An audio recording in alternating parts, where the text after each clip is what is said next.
Hello and welcome to another GCSE Business video.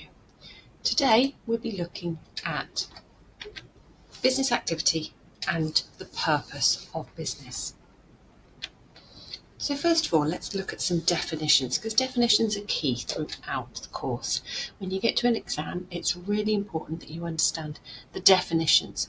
You'll get various different questions that may ask you for simple definitions, but also when you get to the longer questions, you're going to need to be able to identify key terms and include those in your answers. So learning those key terms is really, really important.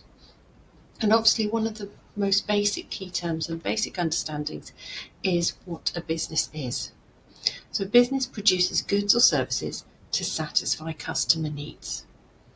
So goods being tangible, services being intangible, and we're looking at satisfying those customer needs. And it's important to understand the difference between customer needs and wants as well.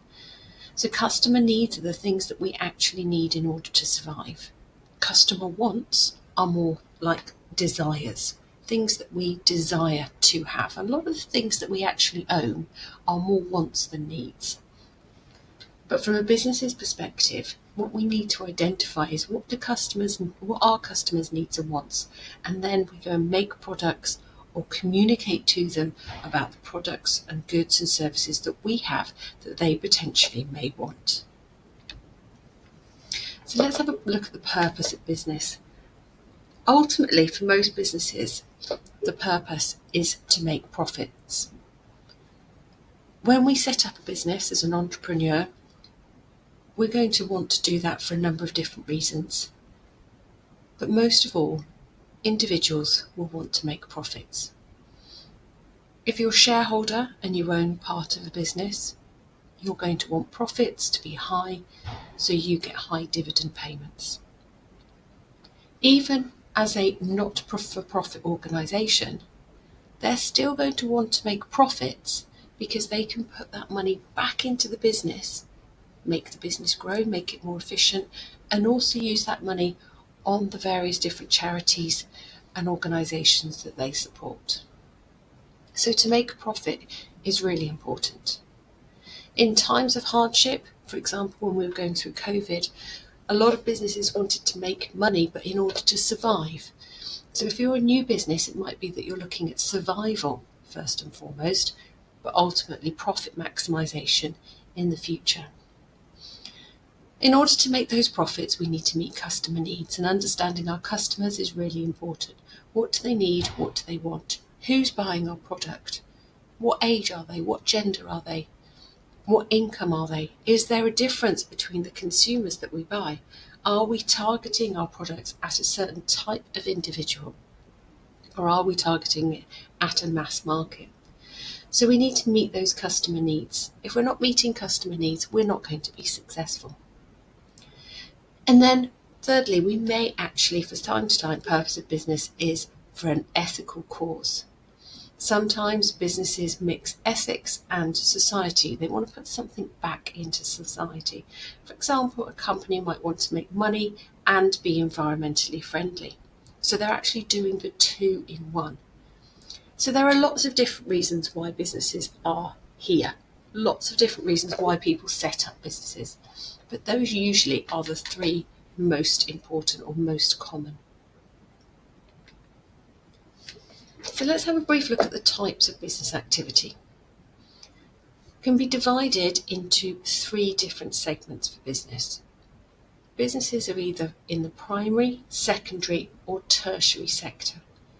And these are common questions to come up in exams, whether that's a multiple choice question or usually a shorter question. Maybe identify which sector a business is in, or looking at a business changing from one sector to another.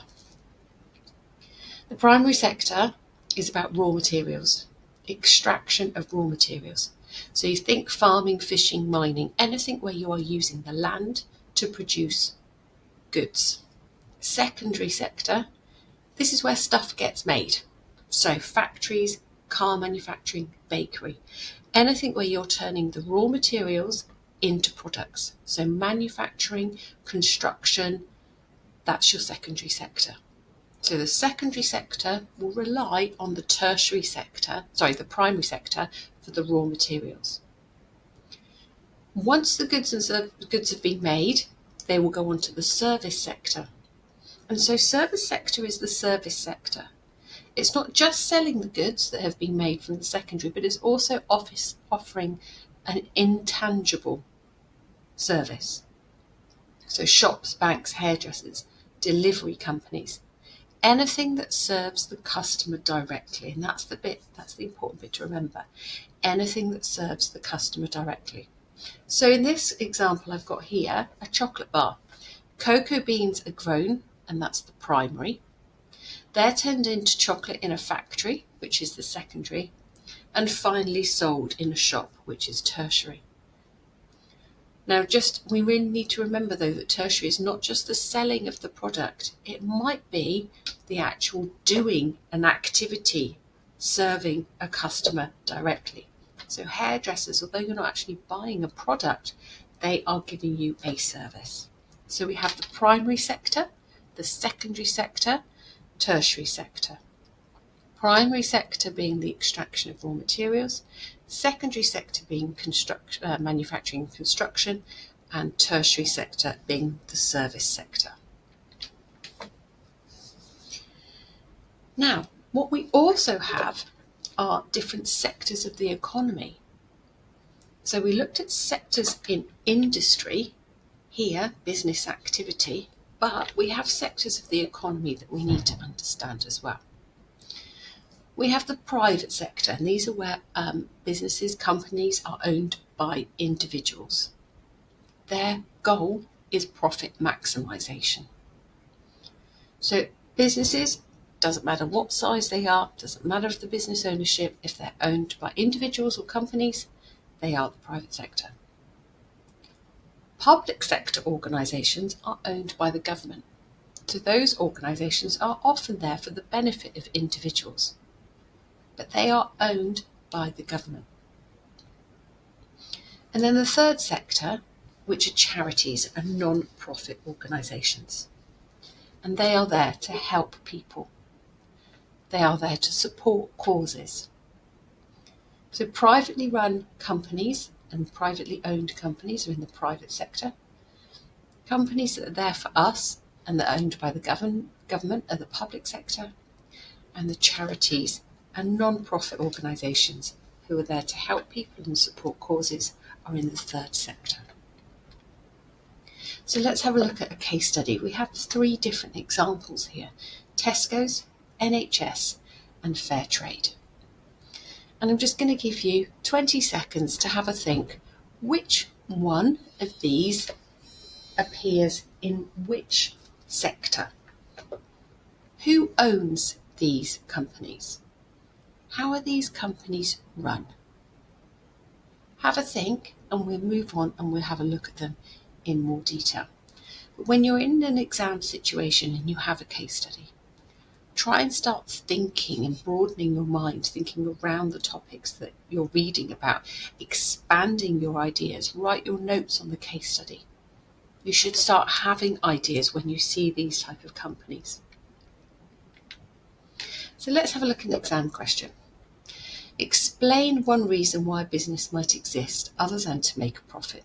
And we've already looked at that. And this is an exam question that is an explain one reason. So we need to give a little bit more detail than we would do if it was an identify or a state question. So I'm going to give you 2 minutes to just have a think. I'd like you to pause the video so I'm not stuck here for 2 minutes in silence. If you can pause the video for 2 minutes and then come back and we will be able to have a look at the answer. But this is an explain one reason question. So you need to say one reason and go into a little bit more detail of why they exist to make a profit. So pause the video and give yourself 2 minutes. If you have extra time, you can add that on as well.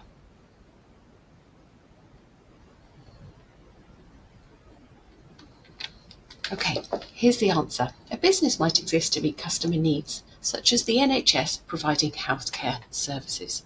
So what we have here is an example. We've identified customer needs. It could have been that you looked at profit maximisation. It could have been you were looking at a not-for-profit organisation and putting something back into society. So if we went back to that Tesco's idea, it was one of the case studies, if we were using Tesco's, we could say a business might exist to make a profit. This is in order to pay shareholders their dividend payments. So you need to use that reason for and then explaining it to gain those 2 marks. Did you do that? If you did, fantastic, you can give yourself 2 marks. If you only put the first bit, then you're going to only get yourself the 1 mark. You need to make sure you're giving an explanation, you're connective, such as. Let's have a look at another question. Using Tesco as an example, explain how a business operates in the private sector. Now this one is a 4-mark question. 4-mark questions, again, appear in all the different examples. So what I'd like you to do is just give yourself a couple of minutes to have a think about the answer to this question. Making sure, as it says, using Tesco, that you actually use Tesco. So use Tesco as an example. Explain how. So you're explaining how again, but you need to use those connectives. And in this one, you could potentially use your BLT, your because, leading to, therefore, to help give you that structure to answer the question. So again, pause the video for 4 minutes, see how you get on. If you have extra time, pause it for a little bit longer, and we will have a look at the answer.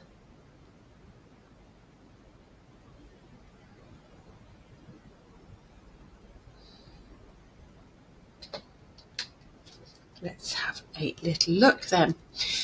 Tesco operates in the private sector because it is owned by private shareholders. So you've identified straight away in that sentence that you know that the private sector is owned by private individuals.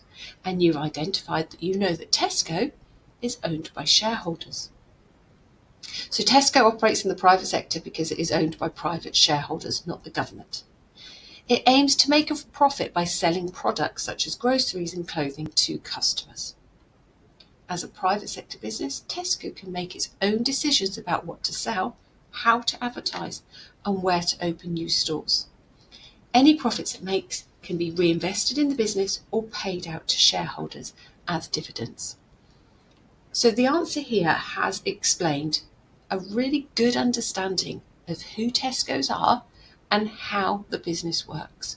The fact that they are trying to make profit, they make their own decisions because they're privately owned, and they can use those profits to expand the business, reinvest, and pay their dividends payments to shareholders. So have a look.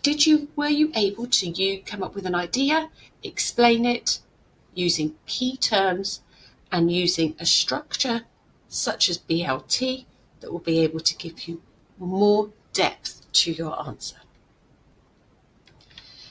Let's have a look at a 6-mark question. Analyse the benefits of a business operating in the tertiary sector.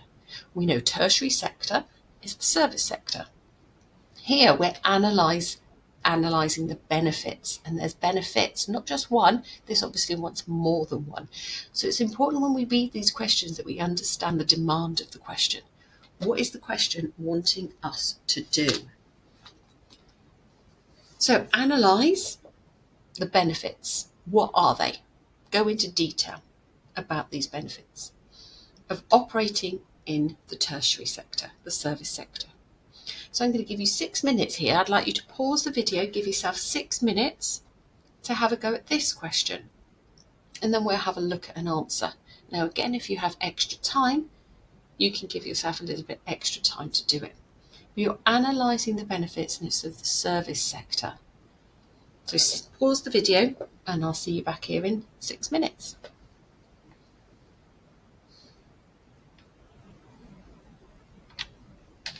Okay, let's have a look at the answer. Businesses operating in the tertiary sector provide services rather than goods. So you've given me straight away the explanation of what the tertiary sector is. And you've shown me that you know what that means, such as banks, restaurants, or Tesco stores. One benefit is that they can meet customer needs directly. So you've given me an advantage there, which can build customer loyalty and increase sales. You've gone on to explain it, you've used your connective. Another benefit is that services often have lower startup costs compared to manufacturing. So you've given me another benefit because it wanted more than one. So businesses can grow more easily. So you've gone on to explain it. Additionally, tertiary sector businesses can adapt quickly to changes in demand, such as offering online delivery services, which can improve profitability. You've gone on to go into more detail about what the benefits are of the tertiary sector. Overall, operating in the tertiary sector allows businesses to respond to customer needs, reduce costs, and increase customer satisfaction. And you've gone on to give me an overall there, encompassing all the benefits together. Now again, this isn't the only structure you can use, but what you'll need to do is you need to go on to explaining more than one benefit. So I would have used two benefits and use that BLT structure, or use your connectives, or use the PEAL, the point, explanation, explain, and link it back to the question in order to answer the question. So, how to answer exam questions. If we're looking at 2-mark questions, you need one clear point and an explanation. If you're looking at 4-mark questions, you need 2 points with examples. When you're looking at a 6-mark question, you're looking at an explanation, analysis, and ideally a conclusion, where you're summing it all up together, you're using an overall. Always use your business terms like profit, sector, customer needs, and always refer to real businesses if you can. Tesco's, NHS, Fairtrade. Don't just make stuff up. Don't just sort of have an idea in your head and just put it down. You really need to be trying to read round the subject a little bit, understanding what these businesses do, what they're there for, what they're trying to achieve, and how they're doing it. So 2 marks, 1 clear point with an example. 4 marks, 2 points, an example. 6 marks, an explanation, analysis, and ideally a conclusion. Now, again, this isn't strict in terms of how you answer the question, but what you need to do is read that question. Make sure you understand the demands of that question. If you don't understand the demands and you're not reading it, you might end up answering it wrong, because every question is going to want you to do something a little bit different. It's not difficult to work out what they want, but you need to read that information clearly. You need to read the case study clearly in order to understand what the question is about, or the company is about, so you can use those examples in your answer. It's all about being specific to what the question is asking of you. So, quick recap quiz. Have a think about these ones. What sector does farming belong to? So, farming belongs to the primary sector, the extraction of raw materials. Name one purpose of a charity. A charity, their purpose is to put back into the community. For example, and then you can again use your examples. Give an example of a secondary sector business. We're looking at construction and manufacturing. So a factory is an example of a secondary sector business. What's the difference between public and private sector? Public sector is owned by the government. Private sector is owned by individuals. So have a read back through, go back through the video if you need to, recapping. Try and have a go at some more exam questions if you can. Go on to your exam board website, look at some past paper questions and give some a go that covers this topic. Check it against the mark scheme and see how well you did. Otherwise, keep going, keep practicing, and you will get there. And good luck.